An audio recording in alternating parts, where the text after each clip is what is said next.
짧은 지혜들. 우울한 소식일수록 재미있게 말하라. 방탕의 어머니는 쾌락이 아니라 쾌락의 결핍이다. 나쁜 습관은 천재를 평범하게 만든다. 산에 오르는 가장 빠른 방법은 이곳이 산임을 잇는 것이다. 모든 진리는 구부러져 있다. 시간도 하나의 원이다. 깨끗이 빨아입은 누더기는 비록 깨끗하긴 하지만 여전히 초라하다. 인간 사회에서 갈증을 느끼지 않기 위해서는 갖가지 잔으로 물을 떠먹는 법을 배워야 한다. 인간 사회에서 자신의 순결을 지키려는 자는 더러운 물로 몸을 씻는 법도 익혀야 한다. 복수란 어리석은 짓을 최대한 빨리 회복시키는 것이다. 비유컨대 레몬의 신맛을 혀에서 없애기 위해 꿀을 먹는 것과 비슷하다.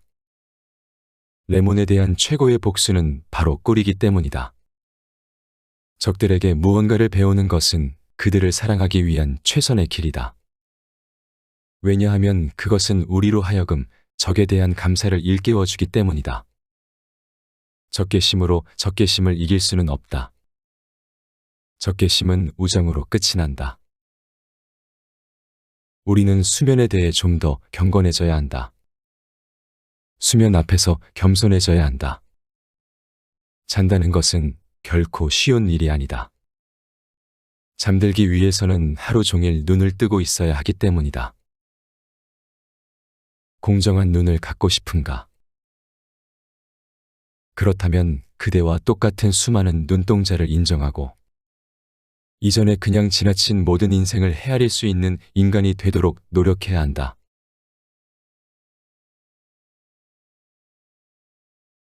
혼자일 수 없다면 나아갈 수 없다. 그대들은 이웃들 주변으로 모여들면서 서로 간의 교제에 대해 좋게 이야기한다. 그러나 이웃사랑은 그대들 자신에게는 질 나쁜 사랑이다. 그대들은 그대들 자신에게서 벗어나 이웃에게로 달아나고서는 그것으로 자신의 덕을 만들고 싶어 한다.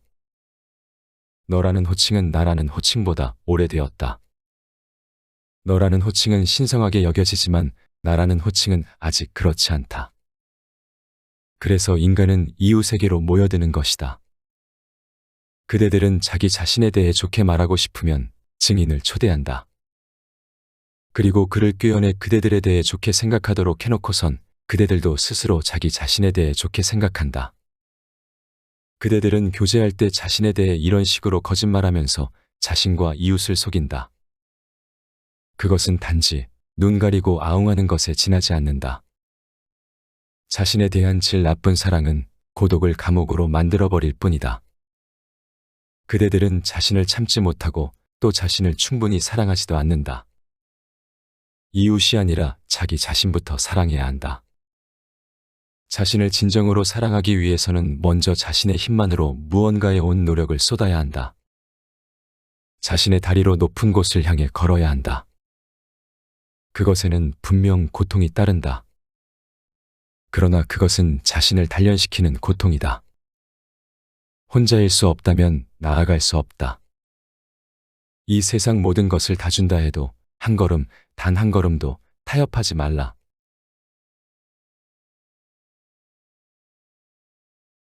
우선 나 자신에 대해 알아야겠다. 나는 나에 대해 이야기하고 싶다. 우선 나 자신에 대해 알아야겠다. 너 자신이 되어라의 진정한 의미는 언제나 소수만이 깨닫는다. 더구나 이들 깨달은 소수 중에서도 더욱 한정된 극히 일부 사람들만이 모든 진실을 깨달을 수 있다. 나에게 길을 묻는 자들에게 나는 이렇게 대답했다. 이것이 나의 길이다. 그대들의 길은 어디 있는가? 나는 그들에게 길을 가르쳐 주지 않았다. 왜냐하면 길은 존재하지 않기 때문이다. 나 자신에게 던지는 왜라는 질문에 분명한 답을 내놓을 수 있다면 이후로는 모든 게 간단하다. 무엇을 어떻게 해야 할지 금방 알게 된다. 타인을 흉내내는 헛된 시간 낭비로부터 자유로워진다. 나의 길이 너무나 분명히 보인다면 남은 일은 보이는 그 길을 걸어가는 것뿐이다. 나를 이해했는가? 나는 나를 통해 구별된다. 나와 나를 제외한 나머지 인류 전체를 나누는 기준은 내가 알아차렸다는 점이다. 맹목은 범죄 중에 범죄다. 삶에 대한 범죄다. 당신은 당신에 대해 얼마나 알고 있는가?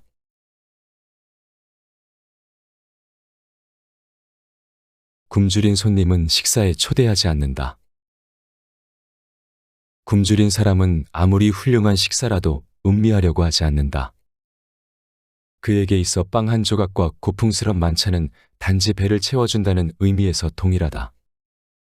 그 때문에 까다로운 예술가는 굶주린 손님을 식사에 초대하지 않는다.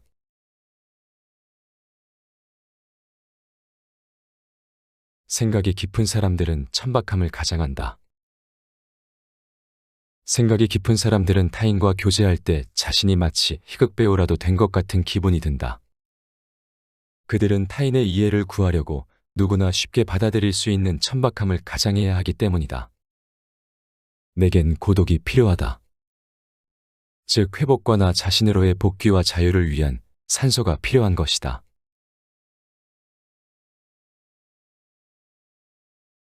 교회라는 동물원. 시대를 막론하고 인류는 인간을 개선시키겠다며 노력해왔다. 그렇게 노력해서 태어난 것이 도덕관념이다. 인류가 어떤 짐승을 길들였다고 해서 과연 그런 길들임이 그 짐승을 개선시킨 것이라고 말할 수 있을까? 짐승을 길들이는 일이 개선이라고 주장한다면 사람들은 농담처럼 웃어넘길 것이다. 동물원에서 일어나는 참극을 알고 있는 자라면 동물원에서 야수들이 개선되는 중이라는 말을 입에 담지 못한다. 그곳에서 야수들은 나약해지고 덜 위험스러워지며 우울한 공포와 고통과 상처와 배고픔으로 병들어간다. 그렇게 병들어가는 모습을 구경시켜줘야만 한다. 그것은 개선과는 거리가 멀다. 종교는 개선이라는 명분을 앞세워 도덕관념으로 인간을 길들이는 데 성공했다. 중세 초기 교회는 대표적인 동물원이었다. 그 시절 인류는 금발을 휘날리는 게르만족 야수들을 사냥에 교화시켰고 끔찍하게 길들였다. 그렇게 시간이 흐르고 우리는 어떻게 변했는가? 한마디로 실패작이 되어버렸다. 이제 인간은 모두가 죄인이다. 온갖 사회적 풍습에 갇혀버렸다. 본능을 빼앗긴 채 본능이 머물던 자리에 끔찍한 개념들을 채워버렸다. 국가와 사회는 구경거리로 전락한 인간이 어슬렁거리는 동물원이다. 그곳에서 한때 야수였던 인간은 병들어 꼼짝도 할 수 없는 움츠린 그림자로 자기 자신을 향한 악의에 가득 찬 눈으로 엎드려 있다. 여전히 마음 한구석에는 삶을 향한 충동이 들끓고 있지만 또 한편으로는 자기 안의 충동을 증오하느라 고통스럽다. 인간은 이제 자신의 힘과 능력을 의심하는 것 말고는 할 줄 아는 게 없다. 오늘날의 인간은 행복에 대한 의심 때문에 행복을 거부하고 있다. 쉽게 말해 인간은 기독교인이 되고 말았다. 종교와 교회가 인간을 망쳤다. 하지만 종교는 아직도 그들이 인간을 개선시켰다고 주장하는 중이다.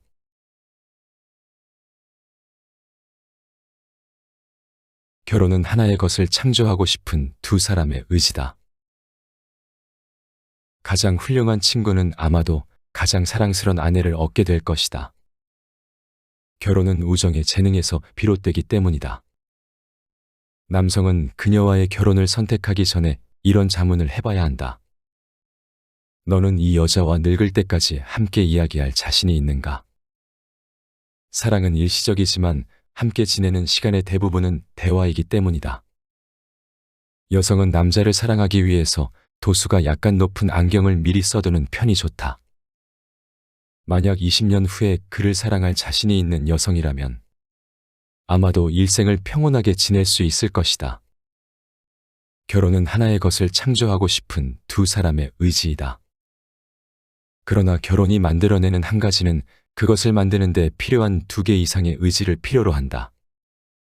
의지를 함께 공유하는 자로서 상호간의 경의를 표하는 것, 나는 이것이 결혼이라고 생각한다. 진실한 사랑이란 영혼이 육체의 결점을 감싸줄 때이다.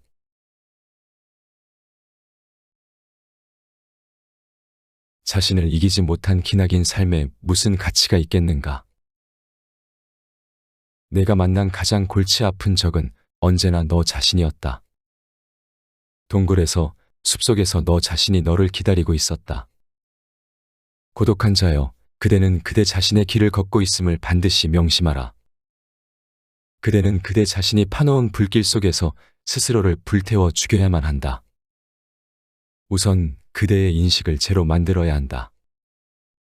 제가 될 수 없다면 새로운 탄생은 도래하지 못하리라. 목적이 위대하다면 잔인무도한 전쟁마저도 거룩해질 수 있다고 당신들은 외치고 싶은 것인가? 나는 대답하겠다. 위대한 전쟁만이 목적을 거룩하게 만들 수 있다. 그러므로 말하겠다. 살아라. 전쟁을 일으켜라. 너의 삶과 싸워라.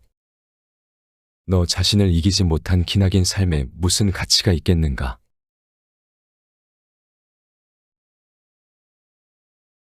날짜도 신문도 생각하지 말고 오직 내 안의 외침만 쫓아가야 한다. 날씨가 점점 추워지고 있다.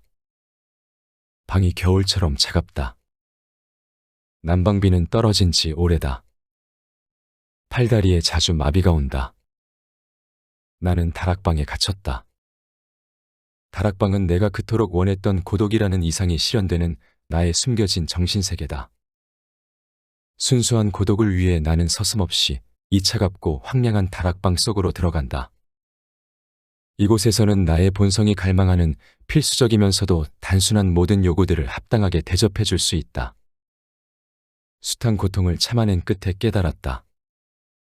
나는 그 누구의 요구도 아닌 나 자신의 요구를 들어줘야 한다는 것을. 그것만이 내 인생의 유일한 성공이라는 진리를. 이틀 전 발작은 정말이지 위험했다.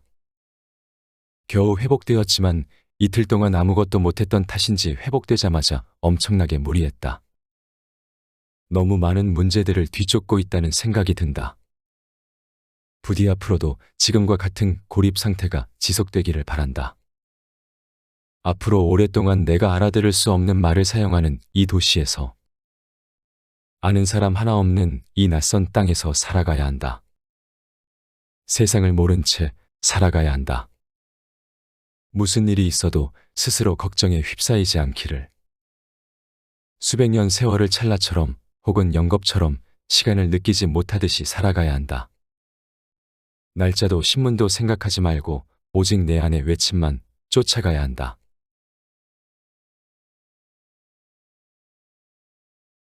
살아남은 자들은 고통을 아픔이라 부르지 않는다. 가장 생산적인 사람들의 생애와 또한 민중의 삶을 살펴본 후 스스로에게 한번 물어보도록 하자. 앞으로 엄청나게 성장할 저 수목들은 과연 다가올 폭풍우를 피해야만 하는 것일까? 외부로부터의 분리와 반대, 어떤 종류의 증오와 질투, 불신, 냉혹, 탐욕, 난폭과 같은 개념이 없었다면 인류는 도덕을 깨닫지 못했을 것이다. 마찬가지로 저 거대한 어린 새싹은 퍼붓는 빛 속에서 더욱 강인하게 자랄 수 있지 않을까. 연약한 인간을 말살해버리는 외부의 고통도 결국 살아남게 될 인간에겐 영양제에 불과하다. 살아남은 자들은 결코 고통을 아픔이라 부르지 않는다.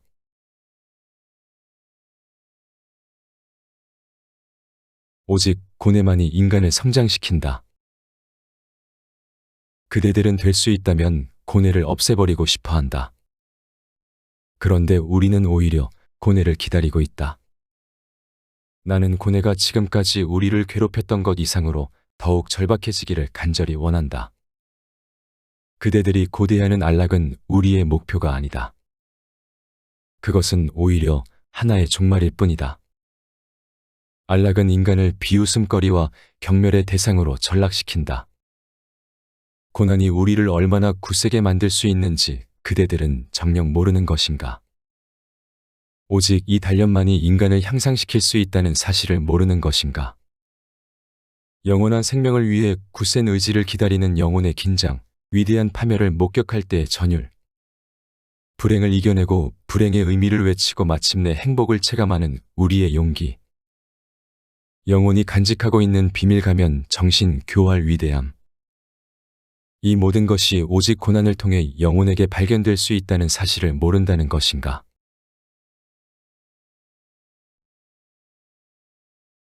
인간을 발전시키고 싶다면 가장 위험한 환경에 방목시켜라.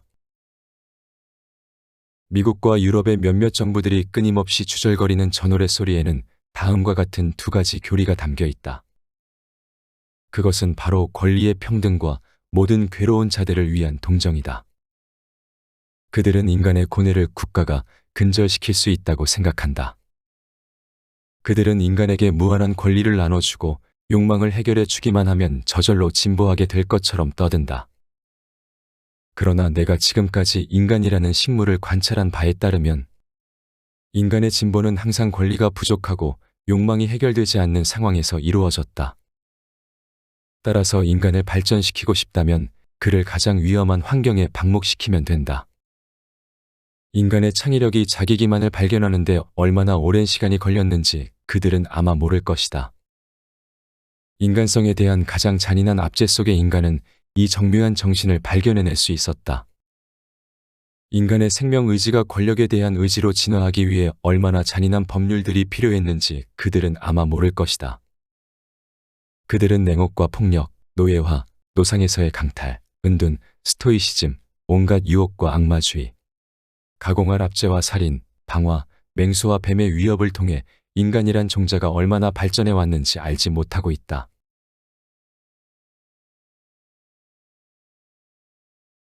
내 삶이 기억하는 축복은 모두 우연으로 시작되었다. 처음 보는 것이 아니라 오래된 것, 예전부터 잘 알려진 것, 누군가의 눈에 띄기는 했지만 간과되었던 것을 새로운 것으로 받아들이는 행위는 진실로 독창적인 두뇌를 소유하고 있다는 증거이다. 최초의 발견자는 항상 멍청한 저 공상가, 다시 말해 우연이라는 녀석이었다. 내 삶이 기억하는 축복은 모두 우연으로 시작되었다. 스탕달이 그렇고 쇼펜하우어와 바그너가 그렇다. 나는 단 한 번도 소개를 받거나 추천을 통해 우연과 마주친 적은 없었다. 나는 모든 우연을 냄비에 담고 삶는다. 그리고 충분히 삶아지면 나의 먹이로 삼켜버린다. 나의 뱃속에서 우연은 필연이 된다.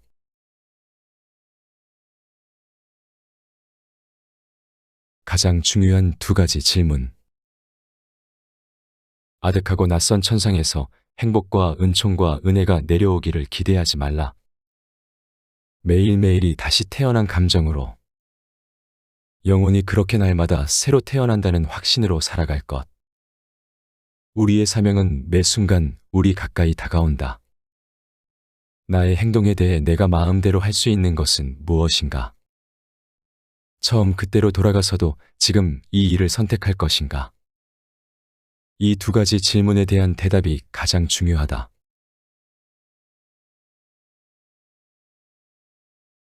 그대의 마음 깊숙한 곳이 삶을 긍정하고 있는가? 그대는 다음과 같은 물음에 답해야만 한다. 과연 그대의 마음 깊숙한 곳이 삶을 긍정하고 있는가? 그대는 만족하는가? 그대는 무엇을 바라는가? 만약 그대의 대답이 진실이라면 이 잔인한 삶에서 해방될 것이다.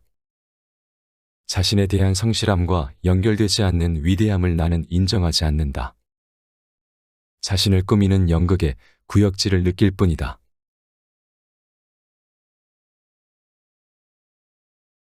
너를 제외하곤 그 누구도 건널 수 없는 오직 하나의 길. 군중 속에 매몰되고 싶지 않은 인간은 자신의 아니한 행동을 중단하면 된다. 너 자신이 되어라. 내가 지금 행하고 생각하고 욕구하고 있는 일체의 것은 내가 아니다라는 양심의 부르짖음에 귀를 기울이면 된다. 청춘의 영혼은 날마다 이 같은 부르짖음에 시달리고 있다. 왜냐하면 그들이 영혼의 참된 해방을 떠올릴 때마다 손에 잡히지 않는 행복에 도취되기 때문이다. 더구나 그들이 현실이라는 공포의 사슬에 묶여있는 한 이 행복은 결코 찾아오지 않을 것 같기 때문이다. 만약 인생에서 이런 해방을 맛볼 수 없다면 삶이란 얼마나 무의미한 것일까? 사방을 곁눈질하는 인간처럼 보기 흉한 생물은 자연계에 없다. 이렇게 겁에 질린 인간은 마침내 의지할 꽃마저 모두 잃고 만다.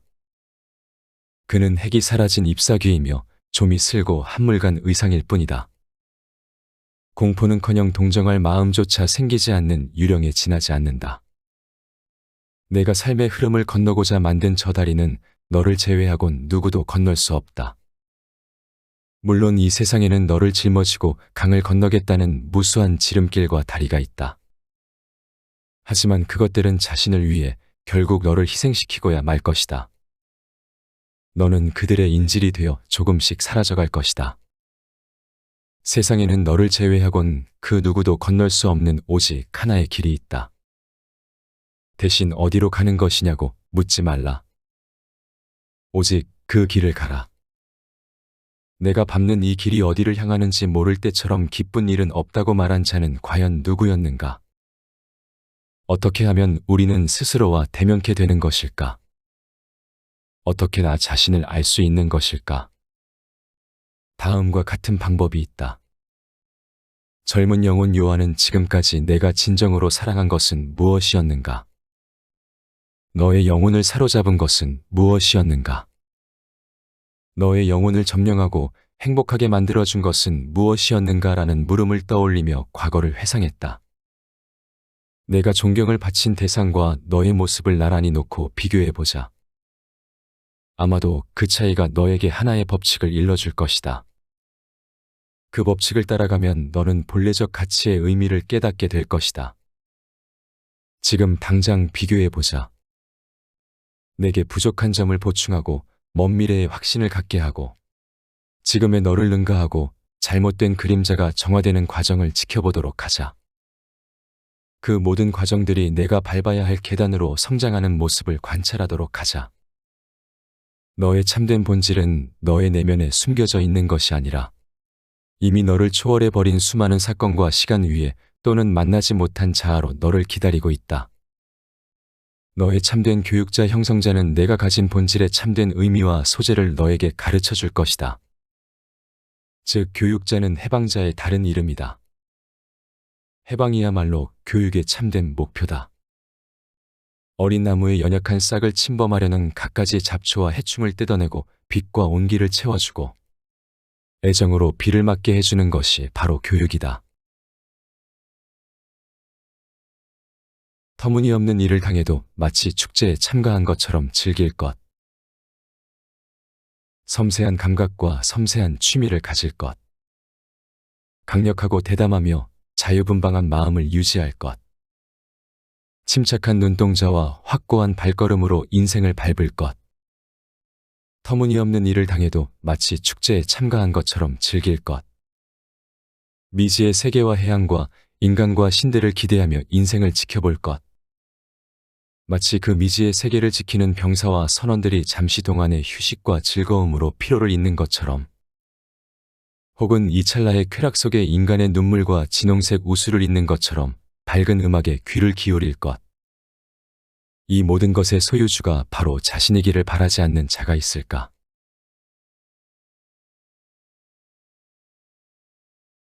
인간을 움직이는 세 가지 원동력. 인간을 움직일 수 있는 유일한 원동력은 굶주림과 성욕과 허영이다.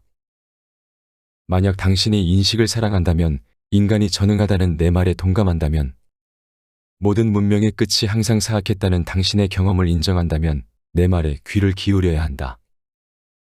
언젠가 인간은 굶주림과 성욕과 허영에 지쳐 자신의 이빨로 자기 자신을 물어뜯고 삼키고 애무하고 내뱉어 버릴 것이다.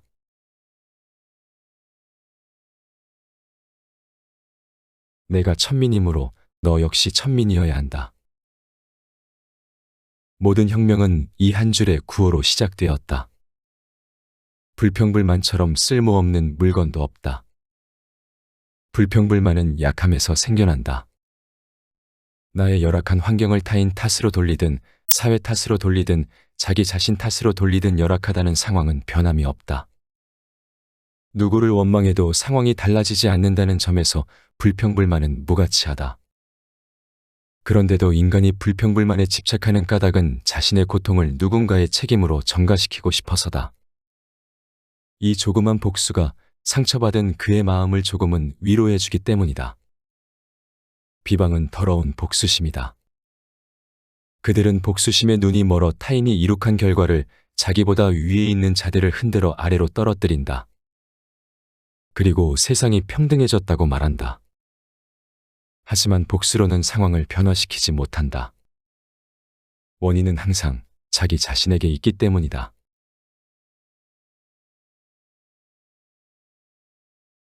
낡아빠진 잉크 대신 펜 끝에 그대의 피를 적셔라. 나는 셰익스피어처럼 가슴 아픈 책을 아직 읽어보지 못했다. 인간이 이토록 많은 유머를 얻으려면 얼마나 오랫동안 괴로웠어야 되는 것일까? 이제 비극은 죽었다. 시도 비극과 함께 사라졌다. 서둘러라, 이 문드러진 앙상한 아류들아. 어서 저승으로 달려가라.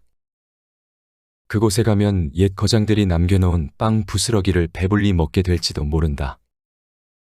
위대한 양식은 아름다움이 괴물로 변해 승리를 거둘 때 발생한다. 나는 오직 피로 쓴 것만을 사랑한다. 낡아빠진 잉크 대신 펜 끝에 그대의 피를 적셔라. 사람들은 그제야 이 피가 그대의 정신임을 알게 되리라.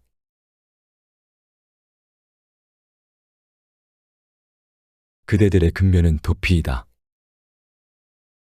매일같이 반복되는 역사, 그대가 누리는 하루하루의 역사를 만들어내는 힘은 무엇인가?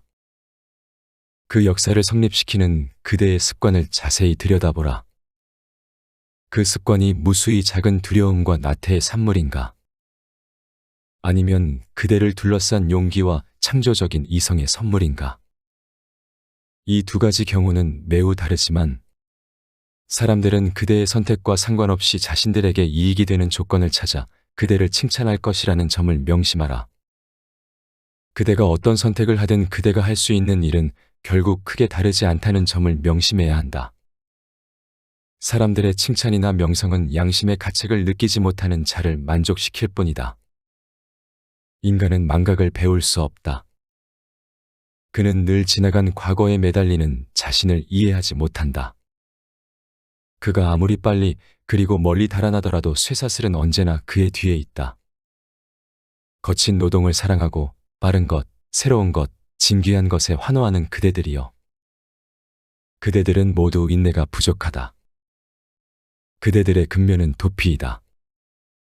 자신을 망각하려는 의지이다.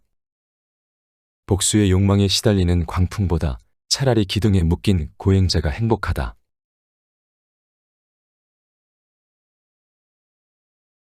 타인을 심판하려는 자를 믿지 말라. 우리에게 천국을 안내하겠다는 인종들은 새로 장만한 펠트 구두창이 상할까봐 조심조심 발걸음을 내디디며 입으로는 쉴 새 없이 말도 안 되는 설교만 늘어놓고 있다. 나의 친구여, 나는 그대들에게 충고하노라. 타인을 심판하려는 자를 믿지 말라. 그들은 우리와 다른 혈통이며 전혀 다른 종족이다. 그들의 얼굴은 사형 집행인의 미소이며 굶주린 사냥개다. 자신이 정의롭다고 떠들어대는 자를 믿지 말라. 그들은 바리새인이 되기 위해 언젠가 우리에게 권력을 요구할 것이다. 그들이 자신을 선량하고 정의롭다고 주장할 때 우리는 두려움을 느껴야 한다. 나의 벗이여, 독거미들을 주의하라. 이 독거미들은 세상을 피해 거미줄에 매달려 있다. 이들은 자신이 쳐놓은 거미줄에서 우리를 가르치려고 한다. 우리에게 세상을 가르치려 한다. 이 독거미의 언변을 주의하라. 그들의 설교는 우리의 파멸을 위해 준비된 덫이다. 자신이 선량하며 공정하다고 말하는 자들을 경계하라. 그들은 창조자를 십자가에 못 박을 때 가장 즐거워하는 자들이다. 그들은 고독한 인간을 증오하는 자들이다. 우리는 고귀하고 정신적으로 충만한 광신도가 존재했었다는 사실을 알고 있다. 광신도는 사람들의 영혼을 자극하고 북돋우는 매우 지속적인 작용도 할 수 있다. 하지만 우리는 그를 삶의 지도자로 섬기지는 않을 것이다. 만에 하나 그의 영향력을 이성의 제어 아래 두지 않는다면 그는 우리를 사악한 길로 인도할 것이다.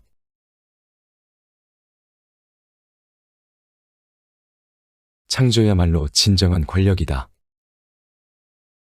권력을 지배로 해석하는 한 인간은 파괴해야 할 낡은 가치들로부터 벗어나지 못할 것이다. 권력을 향한 의지는 무엇인가? 그것은 격렬한 갈증과 잔인한 획득이 아니다. 창조와 산출이다. 창조야말로 진정한 권력이다. 창조하는 자만이 과거를 심판할 권리를 가진다. 강자와 약자를 나누는 기준은 권력과 지배가 아니다. 무엇을 획득했느냐에 따라 강자와 약자가 나뉜다는 고정관념 때문에 다수의 인간들이 약자로 타락하게 되었다. 인간을 강자와 약자로 나누는 기준은 그가 무엇을 창조했느냐에 달렸다. 창조하는 자가 강한 자다. 남이 창조한 것을 자기 소유처럼 이용하면서도 부끄러움을 모르는 자들이 약자이며 그런 자들을 우리는 노예라 지칭해야 할 것이다. 그들은 타인의 권력의 노예가 아니다. 허무한 나태의 노예들이다. 이미 창조된 세계에 적응하려는 나태야말로 허무주의의 근간인 것이다. 그런 의미에서 허무주의는 노예적 정신이다. 우리 시대의 노예들이 두려운 까닭은 노예적 정신을 가진 자들이 타인의 창조를 힘으로 빼앗아 승리자가 되려는 망상에 젖어 있기 때문이다. 우리는 강한 자들을 약한 자들의 공격으로부터 지켜내야만 한다.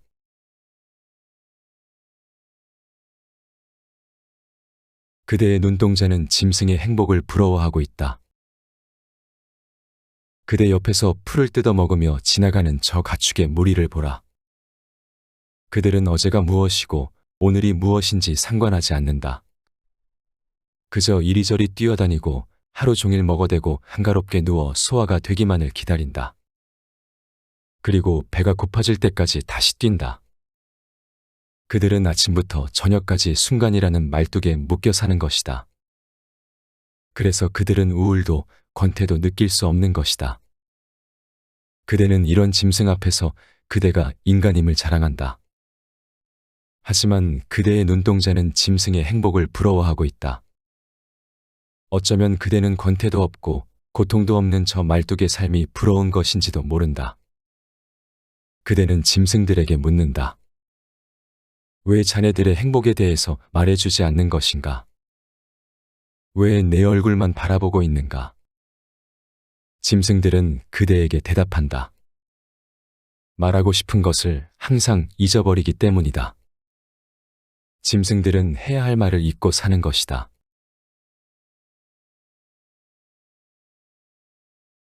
가장 아름다운 사랑도 약간은 쓰다. 순간의 어리석음, 이것이 그대들 세계에서는 연애라는 이름으로 불리고 있다. 그리고 그대들의 결혼은 순간의 어리석음의 종지부를 찍음으로써 해결된다. 그 대신 장기간에 걸친 새로운 어리석음이 탄생하는 것이다. 만일 결혼이 동거를 고집하지 않았더라면 행복한 결혼은 더욱 많았을 것이다. 가장 아름다운 사랑도 약간은 쓰다. 사람은 스스로 실현을 택해야 할 때가 있다. 고통에는 쾌락과 동일한 분량의 지혜가 담겨 있다. 고통은 쾌락과 마찬가지로 종족 유지에 필요한 가장 큰 원동력이다. 만일 고통에 이런 성질이 없었다면 예전에 그 모습을 감춰버렸을 것이다. 고통이 고통을 준다는 것은 고통을 반론하는 증거가 될 수 없다. 그것은 다만 고통의 본질일 뿐이다. 나는 고통에서 벗어나기 위해 돛을 감아라라고 부르짖는 선장의 명령에 당혹함을 느낀다. 고통과 마주선 인간은 오히려 선장의 명령을 어기고 돛을 활짝 펴는 연습을 꾸준히 반복해야 한다. 그렇지 않으면 곧바로 저 거대한 파도가 그들을 삼켜버리게 될 것이다. 우리는 최소한의 에너지로 생활을 유지하는 방법도 배워야 한다. 어디선가 고통이 다가오는 것이 느껴지면 그때부터 자신의 에너지를 조금씩 감소시켜야 한다. 삶의 폭풍이 그대를 향해 다가오고 있다. 그리고 우리는 이 폭풍을 헤쳐나가기 위해 짐을 줄여야만 한다. 어떤 사람들은 고통에서 환희를 맛보기도 한다. 그들은 폭풍이 밀려오는 구름 너머를 사랑하는 자들이다. 배가 뒤흔들릴 때마다 행복한 표정을 짓는다. 그렇다. 그들은 고통 속에서 행복을 찾아낸 것이다. 인생에서 최고의 기쁨을 수확하는 비결, 그것은 삶이 안고 있는 고통에 스스로를 노출시키는 것이다. 그대들의 도시를 베수비오 화산의 사너리에 건설하라. 그대들의 배를 아무도 알지 못하는 바다 한가운데에 띄워라. 그대들의 벗, 그리고 그대 자신과의 영속적인 투쟁에 헌신하라. 그대들, 인식하는 자여, 지배하고 소유할 수 없다면 약탈과 정복을 일삼는 자가 되어라. 겁을 집어먹은 사슴처럼 숲속에 숨는 것으로 만족하던 시대는 머지않아 사라진다. 사람은 스스로 실현을 택해야 할 때가 있다. 그가 독립된 정신의 소유자라면 그 시기를 놓쳐서는 안 된다. 실현을 회피해서도 안 되며 이 위험한 놀이를 즐길 줄 알아야 한다.